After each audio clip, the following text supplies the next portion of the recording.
finals de l'any 2003 va haver un dia que ja podíem venir i vam fer la primera trobada aquí, però encara no teníem res, no teníem mobles, no teníem absolutament res. I aleshores vam dir que aquella primera trobada seria a l'acte de les cadires. I aleshores totes estaven convidades, va ser la primera assemblea.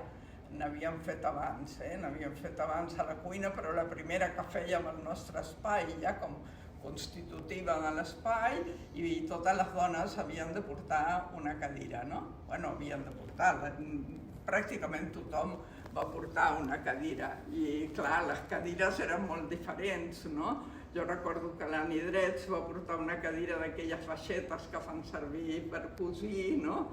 Les dones i tal, la Mercè Carbonell va portar una cadira de directora, bueno, cadascuna va portar una cadira segons la seva personalitat, no? Molt diferents, unes eren butaques, unes eren cadires pràctiques plegables, etc. I aleshores vam fer aquí la primera reunió i a mi em sembla que va ser aquell mateix dia que havíem de signar un document conforme era el dia que preníem possessió o que ocupàvem l'espai ja. El conveni l'havíem signat abans, però i per nosaltres també era important que constés quan començava, perquè jo ja portava tant de temps i recordo que vam venir algú de la Diputació, vam portar el paper aquest i clar, no teníem taula.